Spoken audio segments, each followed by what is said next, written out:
जय बद्री विशाल।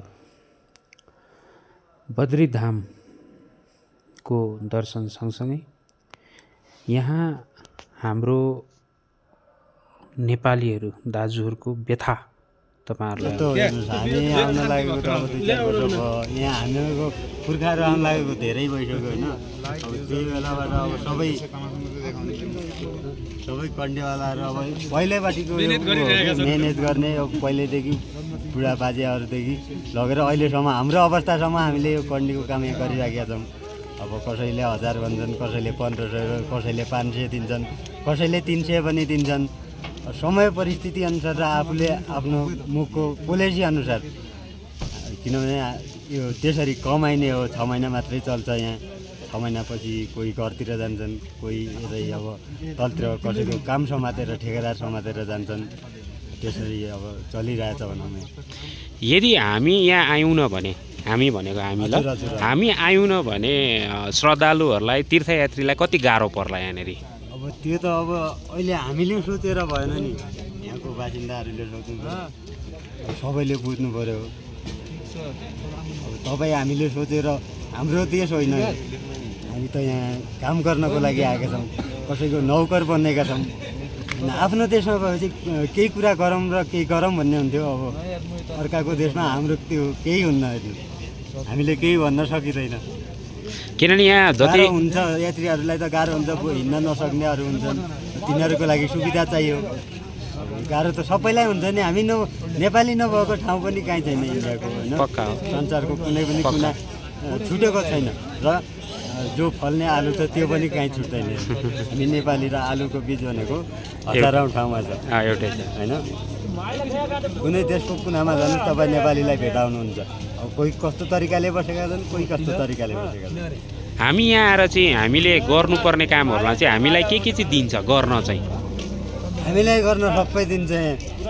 अब पढ्ने बोक्ने भयो, कसैको ढेडी मजदुरी लेबरी काम गर्नुपर्ने भयो, कसैले यस्तै व्यापार गर्छु भने पनि अब चाय व्यापार भयो, कपडा व्यापार भयो, यस्तो गर्न पनि सक्यो। पर्मिसन अनुसार कसै मालिकको अन्डर अनुसार कसैको जमिनमा बसेर त्यो पनि गर्न सक्यो, काम त्यो पनि गर्न सक्यो।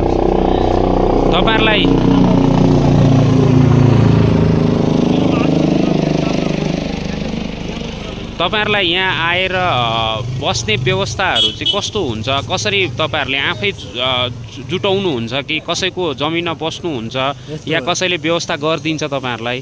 हाम्रो व्यवस्था हामीले आफै गर्छौँ। कसैका खेतहरू हुन्छन्, अब यहाँ गाउँहरू लोकलहरूको जसको जमिन छ तिनीहरूका खेतहरू लगेर हामीले टेन्ट बनाउँछौँ। तिर्पालहरू लिएर, बाटाहरू लिएर सबै, मतलब आफ्नो बस्ने 6 महिनाको लागि परिपक्का घरै हुन् त्यस्तो बनाएर आफै आफ्नो तरिकाले आफै बस्छौँ। ऊ मालिकलाई किराया दिनुपर्छ, पैसा दिनुपर्छ। महिनाको कति लाग्छ, 1000, 1500, 1200 त्यो हिसाबले पैसा तिरेर बस्छौँ। अनि खाने व्यवस्था चाहिँ? खाने त रासन छ, अब पैसा हालेर जहाँ पनि दोकानले दिने हो, मेहनतले खाने हो, कसैले यसरी मागेर होइन। भनेपछि तपाईहरु यहाँ आउँदाखेरि हामी बिचमै पनि कोही ठेकादार हुन्छौँ कि? हामी बिचमै पनि हुन्छौँ। ठेकादार छन्, मेट छन्। भनेपछि मेट र ठेकादारमा चाहिँ के फरक हुन्छ? मेट भनेको लेबर लिएर हेर्ने मात्रै हो, ठेकादार भनेको सबै कारोबार निभाउने।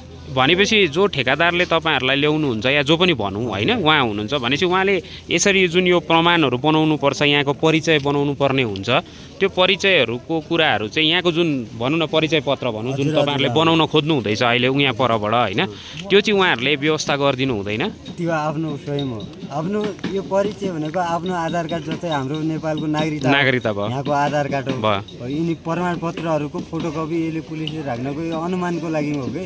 हजुर। किनभने मान्छे कति छ, जनसङ्ख्या कति बढ्यो, यसले सब अनुमान गर्छ। भोलि केही भएको पनि यस्तो भएको यसले क्षतिपूर्ति पनि दिन सक्ने व्यवस्था गराउँछ। कति के खर्च लाग्दो रहेछ यो बनाउन चाहिँ? के कति यो तिर्नु पर्यो नि त होइन अलिकति? यो बनाउनको लागि त अब हेर्नु 100-150 रुपियाँ हो, 400 रुपियाँ लग्यो हो, 100 रुपियाँ।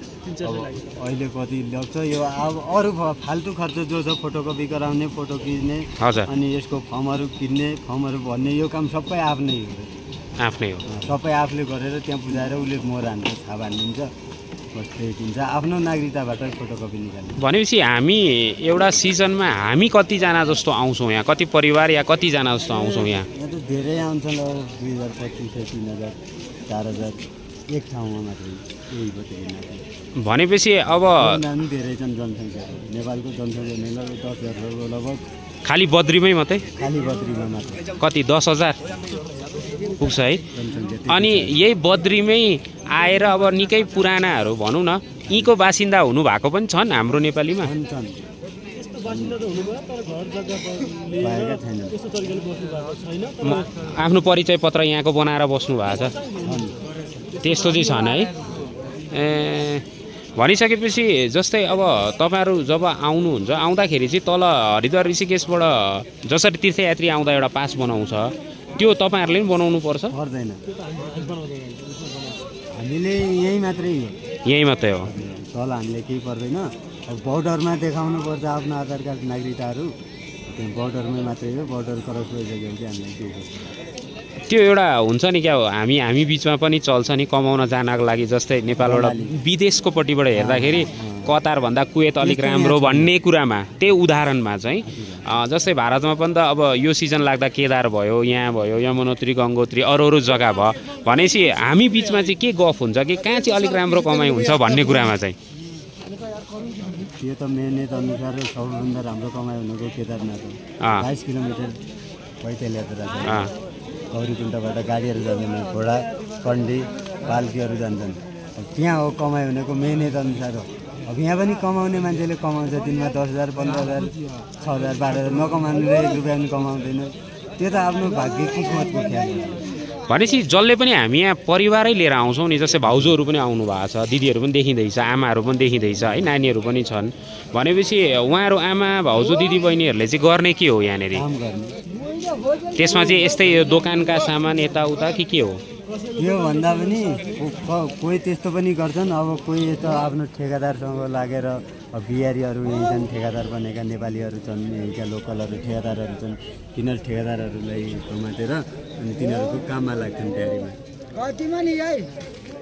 भनेपछि यहाँ मूलत हामीले भोग्नुपर्ने समस्या चाहिँ के हो यहाँको हामीले भोग्नुपर्ने समस्या भनेको अब के भनौँ अब दुःखै हो मेहनतै हो अरू केही छैन यो मेहनत हामीले नेपालमा पनि त गर्न सक्छौँ तर हामीलाई छैन नि यो मौका छैन यतिको मौका छैन होइन यो मौका नेपालले दिन्थ्यो भने नेपाली दाजुभाइहरू पराय बाहिर पनि नहुँदा होला भनेपछि यहाँ तपाईँहरूको एउटा मासिक रूपमा हेर्दाखेरि तपाईँको खाइ बसी खर्च एकजना बराबर चाहिँ एक महिनामा एक मासिकमा कति जस्तो जान्छ 5,000 6,000 कति जाला 7-8 हजारसम्म जान्छ नर्मली खर्च एकजना व्यक्ति कि एक परिवार एक परिवारको त्यति खर्च चाहिँ हुन्छ 10,000सम्म हुन्छ है अनि अघि भने चाहिँ अब कम्ती भनेको एक दिनमा कति जस्तो कमाइ हुन्छ जस्तै अब बर्खा मासमा कम्ती हुन्छन् मान्छे होइन बर्खा मासमा कम्ती नै आउँछन् अब अहिले अब यो 2 महिना हो असारभन्दा अघिसम्म अलिक आउने हुन् त्यहाँबाट फेरि कम्ती हुन्छन् त्यहाँबाट फेरि उता भदौ लागेपछि कसो के हुन्छ होइन भनेपछि कतिको फरक पर्छ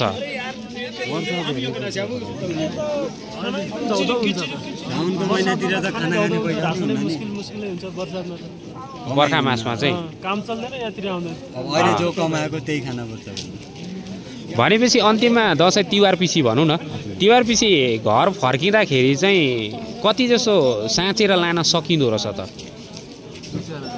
औसतन भनौँ न कसैले अब 2-4 लाख लग्नु अलि धेरै कमाउने मान्छेले कसैले 1-1.5 लाख कसैले 50-60 हजार जतिको मिहिनेत भयो त्यही हो कि जति भाग्यले यहाँ दिएको छ त्यही अनुसारै लग्ने हो मिहिनेतको फल पाउने कसैले दुकान राखेको छ यहाँनिर अब 2-3वटा दुकानहरू चलिरहन् कसको कति चलिया छ भन्ने कुराहरू त यिनीहरूलाई थाहा होला उहाँहरूलाई याद छ बाहिरको देख्ने मान्छेले त सबैले कन्डी हालिया छैन कमाउने कसले कति कमाएछ भन्ने त कसैले थाहा छैन भनेपछि हाम्रो यहाँ कन्ठी हाल्नेमा चाहिँ हामी नेपाली मात्रै छैनौँ नेपाली मात्रै हो अरू चाहिँ अरूले हाल्दैन अरू कसैकोमा त्यतिको पाखुरो छैन तागत छैन तागत त छ उनीहरूलाई उ छैन नि प्र्याक्टिस छैन कसो गर्नुपर्ने डोको कसरी बोक्नुपर्ने भन्ने कुरो उनीहरूले बोकेकै छैन भनेपछि तपाईँहरू यहाँ आइसकेपछि म अघिकै विषयलाई अलिकति म छुन्छु मात्रै ल अघिको विषयलाई तपाईँहरूले यहाँनिर एउटा परिचय पत्र या भनौँ प्रमाणपत्र यहाँको बनाउनु पर्दाखेरि पहिला कस्तो दस्तुर थियो है अहिले कस्तो के भएको छ पहिलाको दस्तुर त हामी पनि आएन त्यति थाहा छैन। अहिलेको दस्तुर भनेको अब आफ्नो नागरिकताको फोटोकपी गराउने अनि आफ्नो फोटोहरू दिने, त्यहाँबाट अब जसको खेतमा बसेका छौँ अहिले हामी किरायामा जो 1000, 1200, 1500 तिरेर बसेका छौँ टेन्ट हालेर, त्यो मालिकको नम्बर, नाम, उसको आधार कार्डै सब गर्छ, त्यसको फोटोकपी लगेर त्यहाँ दिएपछि उसले छाप हानेर दिन्छ। भनेपछि म दाइको अलिकति अनुभव सोध्छु ल।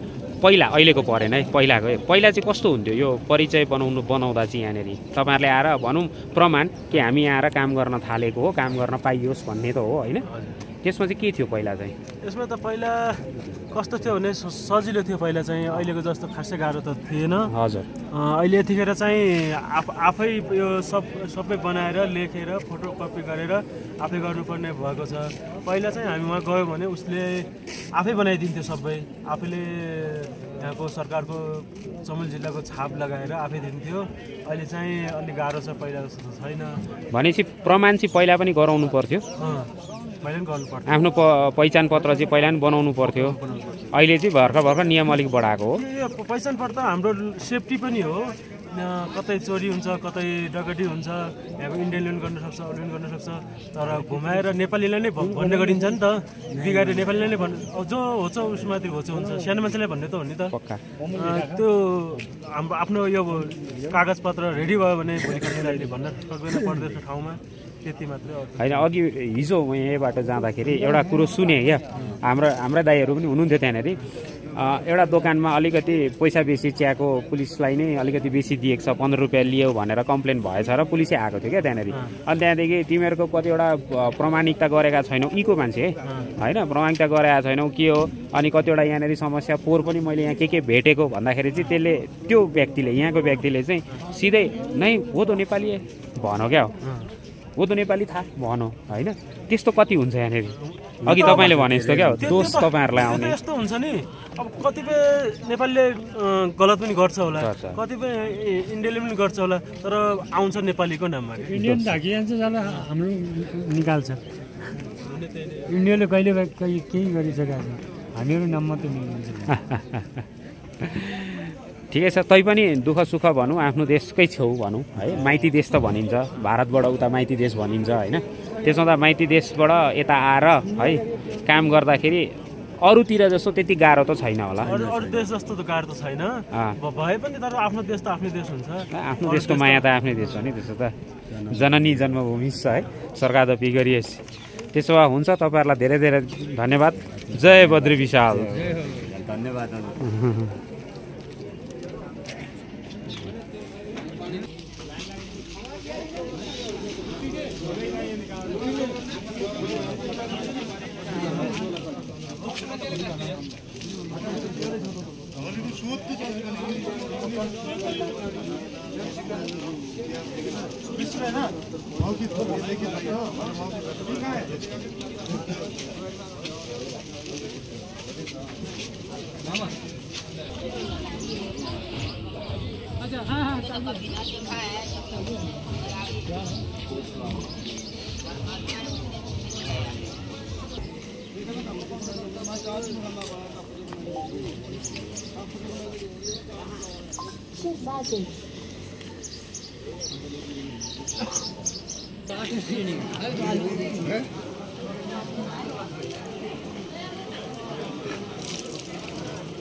लास्ट